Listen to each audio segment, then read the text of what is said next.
Previewing Week 11 in the NFL here at SBR Forum Videos. I'm Peter Loshak, and we're talking right now with Al McMordie from BigAl.com. We're going to discuss KC at Denver, maybe the most interesting line on the Week 11 card. Al, thanks for being back with us.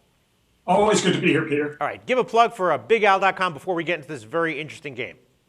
Well, I'm having a terrific NFL season for the season now, 43-25, as documented by the Sports Monitor, and folks can go to my website and get all my NFL selections, all my basketball, my hockey.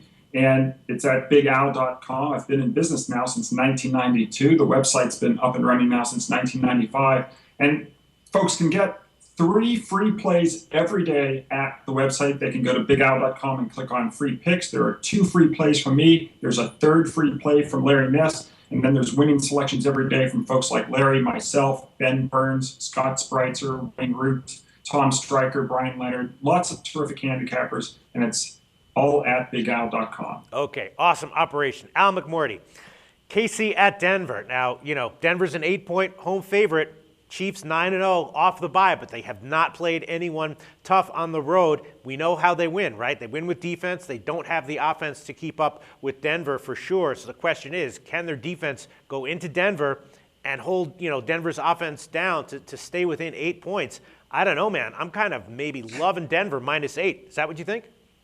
It's not what I think, but Okay. I certainly respect the opinion. I think you can make an argument for both teams, in this ball game. It's kind of like, do you prefer chocolate? Do you prefer vanilla? I've always been kind of a vanilla kind of guy. But what's interesting to me is that you don't find an undefeated team this late in the season an underdog very often. In fact, my database goes all the way back to 1980. It's only happened once since 1980 that an 8-0 or better team was an underdog. That's way back in 1985. The Chicago Bears went into Dallas. Chicago was 10-0. Dallas was 7-3, and Chicago was installed as a 2-point underdog. Final score: Dallas 0, Chicago 44. So much for that being a sucker bet to take an undefeated team, plus the points. Chicago shot an arrow right through the heart of that theory. You take a look at this game, and Kansas City, I think, is the perfect team to, kind of be a foil for Denver. Kansas City is a terrific defensive team. They lead the league in points per game, giving up just 12.3 points per game. They lead the league in sacks with 36 sacks for the season. And I just think they have the personnel to just contain Peyton Manning. Manning, of course, is not 100% physically right now. He aggravated a prior ankle injury, last week. Of course, he's going to play, but he's not 100%.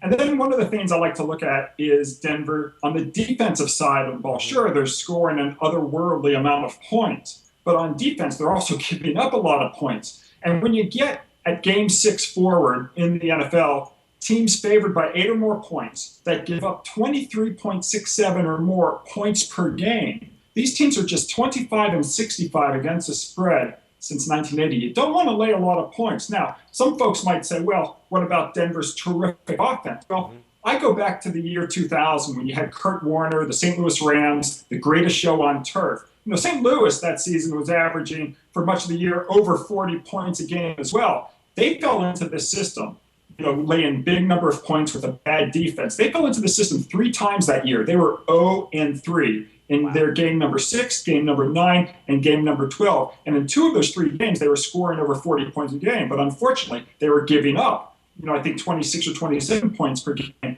at that time. So you don't want to lay a lot of points with a team that has a, defensive sieve, so to speak. And I'm going to take Kansas City plus the points, Peter. Well, that just about settles it. Awesome analogy going all the way back to the Rams of old. And I guess the bye helps KC, or does that not really factor in? I don't think it really factors in. What I find with bye weeks is it really helps teams that are bad teams, winless teams. You saw what, the Jacksonville Jaguars did last week off the bye. They won outright as a 12-point underdog. Those are the teams that really benefit off the byes, the teams that need to regroup, they're not playing good ball, and that extra week helps them. I don't know if it really helps teams that are playing good ball, because I think sometimes you could lose your momentum, so to speak. But I don't think it's a negative either here for Kansas City. All right. So do you think that how do you think this game's going to play out? Do you think KC is going to be able to, move the ball on Denver's defense a little bit better than they have in their average game? Or do you think it's that their defense is going to be able to come in and hold Denver down more than Denver's been able to be held down in their average games this year? It's a guess, but I think the former rather than the latter. I think Kansas City is going to surprisingly be able to keep up with Denver. I think it's going to be a relatively high-scoring game for the Chiefs, and I think they're going to cover the spread. I think maybe it goes over the total, but I definitely like Kansas City plus the 8 or 9 points in this ballgame. All right, great insights. Al McMordie from BigAl.com liking KC plus 8 to cover over Denver. Thanks, Al.